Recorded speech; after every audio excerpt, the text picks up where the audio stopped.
Hello दोस्तों, नमस्कार। आज के सेशन में हम जानेंगे बच्चों पावर फैक्टर क्या होता है और पावर फैक्टर डीसी वेल्डिंग के लिए ज़्यादा होता है या एसी वेल्डिंग के लिए ज़्यादा होता है, और पावर फैक्टर जो है वो मैक्सिमम कितना हो सकता है। आइए बच्चों जानते हैं। पावर फैक्टर जो होता है बच्चों, पावर फैक्टर जो सामान्य होता है वो आपका रेशियो होता है arc voltage upon open circuit voltage.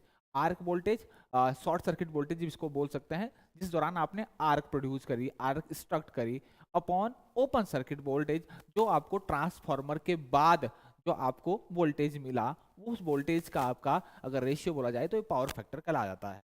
तो हाई पावर फैक्टर जो होता है बच्चों डीसी वेल्डिंग के लिए हमेशा हाई होता है आपका एसी वेल्डिंग। मतलब डीसी वेल्डिंग से जो आपको डीसी वेल्डिंग या फिर डीसी पावर सोर्स जो होता है, जो हम वेल्डिंग के लिए करते हैं, उसका पावर फैक्टर जो होता है हमेशा एसी वेल्डिंग के लिए जो हम यूज करते हैं पावर सोर्स ट्रांसफार्मर, उससे ज़्यादा होता है।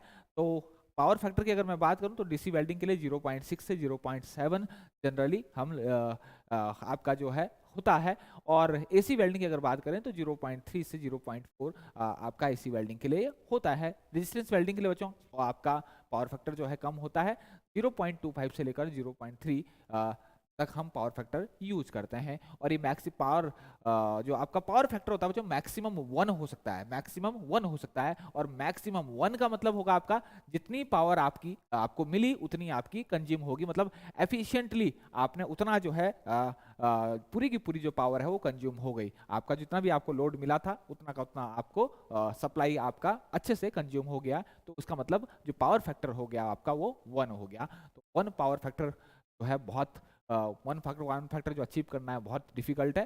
तो सामान्यतः अगर मैं डीसी वेल्डिंग की बात करूं तो डीसी वेल्डिंग जो मशीन्स होती है उनमें सबसे ज़्यादा जो है पावर फैक्टर मुझे मिलता है।